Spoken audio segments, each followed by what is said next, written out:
이런 공동서신의 특징이 이제 세 가지가 있습니다. 몇 가지. 첫 번째는 전체 교회를 대상으로 이제 기록을 했다라는 게 첫 번째고요. 그래서 공동서신은 특정 교회 특정인이 아니라 지중해에 흩어져 있는 전체 교회를 대상으로 썼다. 그리고 두 번째는요, 공동서신은 실천을 강조하고 있습니다. 보통은 일반적으로 바울 서신은요, 먼저 뭐가 나오냐면 교리가 딱 먼저 나옵니다. 교리가 먼저 나오고 뒤에 이 교리에 맞게끔 삶을 살아라라고 다음에 삶이 나오거든요. 이게 바울 서신의 특징입니다. 그런데 공동서신은요, 교리보다도 실천이 강조되고 있습니다.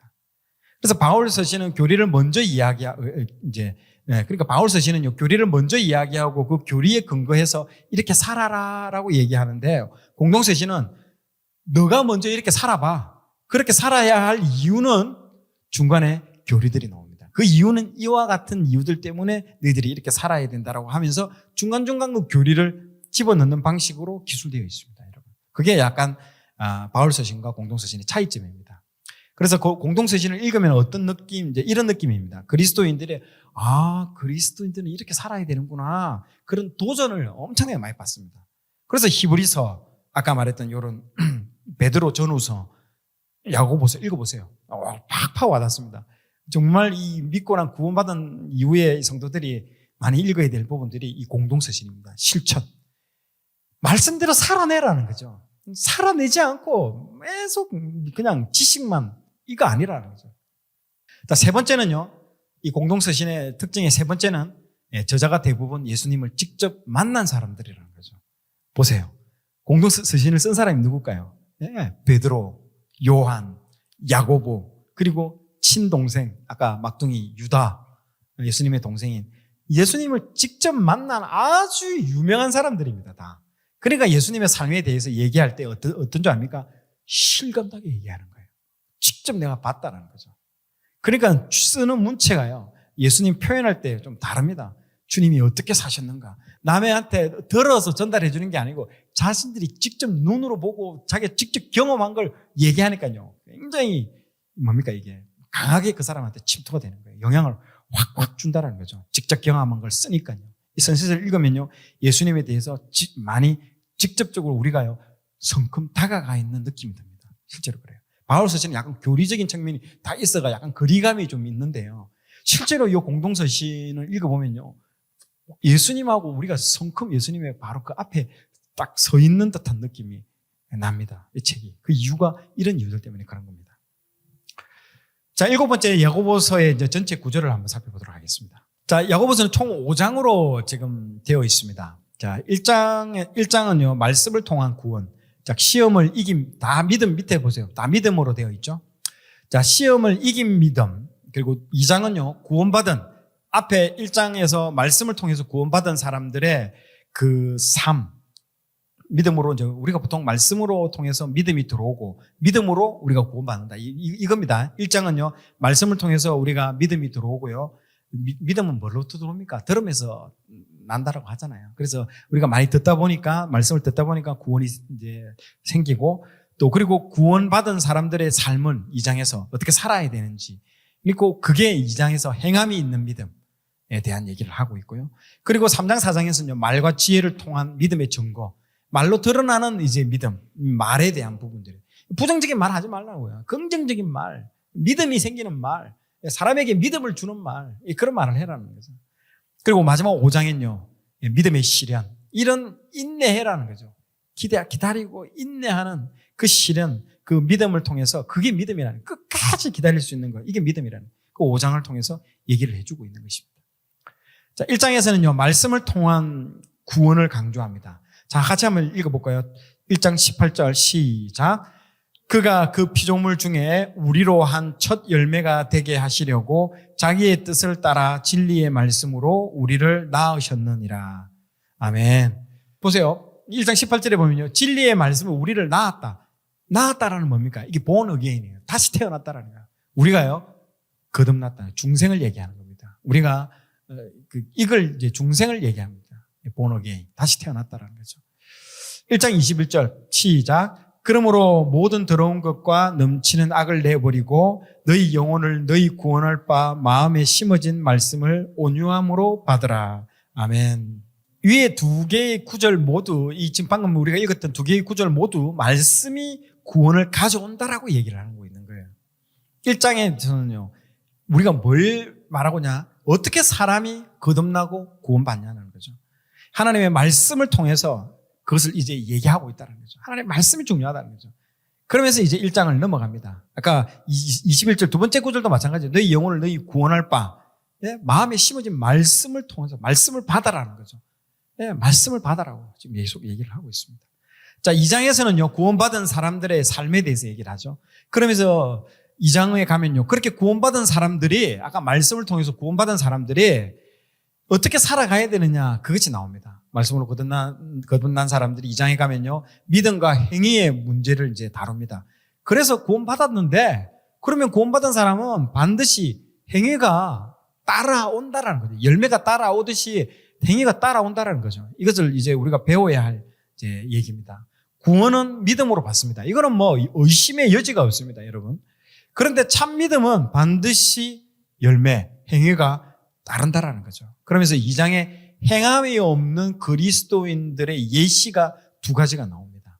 첫 번째가 차별한다라는 거죠. 두 번째가 외면한다라는 거죠. 그래서 차별은 뭡니까? 부자와 가난한 자를 차별하게 대하고요. 외면은요, 가난한 사람이 왔는데 그걸요, 내가요, 돈도 안 주고 가서 뭐 혼자서 배부르게 따뜻하게 있어라라고 얘기를 하고 내가 어떻게 무관심, 외면, 아예 그냥 그 사람들한테 관심을 가지 않는, 외면하는 거. 이게 정말 네가한테 믿음이 있냐, 네가? 라고 다시 되물어보는 겁니다. 차별은요, 교회에 부자가 왔을 때, 가난한 사람이 왔을 때 차별하는 모습을, 차별적으로 대하는 모습에 대해서 언급을 하고요. 그리고 가난한 사람이 왔을 때 외면하는 모습을 보이는 것도 믿음 없는 사람의 예를 보여주고 있는 것입니다. 이 두 가지 예를 들면서 믿음이 있다 하지 마라. 너희들이 믿음이 있으면 이렇게 나올 수가 없다는 거죠. 믿음이 있다면서 어떻게 이런 행동을 할 수가 있냐는 거죠. 그러면서 이제 예를 들었는데, 예를 든 사람이 바로 두 사람이 나오는데 아브라함과 라합입니다. 이 두 사람의 예를 딱 들게 되는 것이죠. 자, 같이 한번 읽어볼까요? 그 예를 들었는데 2장 21절 시작. 우리 조상 아브라함이 그 아들 이삭을 제단에 바칠 때에 행함으로 의롭다 하심을 받은 것이 아니냐. 2장 23절. 이에 성경에 이른바 아브라함이 하나님을 믿으니 이것을 의로 여기셨다라는 말씀을 이루어졌고 그는 하나님의 벗이라 칭함을 받았나니. 아멘. 예, 너는 나의 친구라고 얘기를 하잖아요. 벗이라고. 이게 어디서 나옵니까? 이사야에 나오는 말이거든요. 이사야에 나오는 말을 야고보가 다시 한번 여기서 언급을 해주고 있습니다. 예, 그러면서 이 아브라함의 믿음에 대해서 얘기를 하자면요, 그 행함, 자기의 그 아들, 이 독자 아들 이삭을 바치는 아브라함이 하나님 말씀에 순종해서, 이거 맞습니다. 말씀에 순종해서, 지금 앞에 1장에 나왔던 그 부분하고 지금 연결되는 겁니다. 말씀을 받고 그 말씀에 순종해서 사랑하는 독자 이삭을 내가 명하는 데서 가서 바쳐라. 그걸 어떻게 합니까? 여기서 행한다라는 거죠. 행함을 성경은 뭐라고 그러냐면요, 순종이라고 하는 거예요. 순종. 행함을, 순종. 그래서 아브라함이 이삭을 바칠 때 그의 믿음이 드러난 게 뭐냐 하면요, 그의 행함 때문에. 믿음이 어떻게, 믿음 보여줘봐. 어떻게? 행함으로 믿음이 드러난다라는 그 얘기를 지금 하고 있는 것입니다. 그 다음에 이제 라합 이야기가 나오죠. 같이 한번 읽어보겠습니다. 시작. 또 이와 같이 기생 라합이 사자들을 접대하여 다른 길로 나가게 할 때에 행함으로 의롭다 하심을 받은 것이 아니냐. 아멘. 여호수아서에 보면 정탐꾼이 찾아왔을 때 기생 라합이 어떻게 행동합니까? 어떻게 여러분 행동합니까? 그걸 잘 보시라는 거죠. 숨겨줍니다. 목숨을 걸고. 그리고 그 사람을 구해줍니다. 그녀가 왜 이렇게 했느냐? 이제 여호수아를 읽어보면 이렇게 얘기합니다. 어떤 얘기가 나옵니까? 상천하지의 하나님을 딱 얘기를 합니다. 제가 여호수아서 때 얘기했죠. 그 출애굽 1세대는 완전 하나님의 그 놀라운 기적을 보고도 믿지 않았는데, 이 사람은요, 라합은요, 그런 기적도 보지도 않고 제대로 배우지도 않은 이 여자가요, 술집에서 들었겠죠. 그 많은 상인들이 지나가면서 이스라엘의 하나님이 홍해를 갈랐다는 그 얘기들과 그 사람들이 그 광야에서 뭐 만나와 메추라기를 주셨던 그 놀라운 하나님에 대한 얘기를 듣기만 했어요. 그 술집에 그 마담처럼 앉아가지고 수많은 상인들이 했던 얘기를 들었고, 그가요, 내린 결론은요, 와, 이 하나님은 상천하지의 하나님이라고. 이거는 모세만 했던 고백입니다. 그 고백을요, 이 라합이 다 합니다. 상천의 하지의 하나님을 고백합니다. 그러니까 라합이 하나님의 얘기를 듣고 믿음이 생겨서 그렇게 받아들입니다. 그걸 받아들이고 그 받아들인 행동이 뭐다고요? 정탐꾼을 숨겨줬다라는 거죠. 그래서 자기 집에 찾아온 정탐꾼을 믿음으로 숨깁니다. 그러니까 자기 믿음이 정탐꾼을 숨기는 그 행위로 나타났다는 거죠. 그 얘기를 하는 겁니다. 그런데 이제 재미있는 사실은요, 아브라함은 유대인 남자죠. 라합은요, 이방인 여자라는 거죠. 이게 일부러 이렇게 만든 거예요. 두 명을 왜 예를 들었냐? 아브라함은 유대인들이 끄뻑 넘어가는 거예요. 그리고 남자죠. 라합은요, 이방인이면서 여자라는 거죠. 이걸 전부 에브리바디, 온 만방, 온 민족을 얘기하는 겁니다.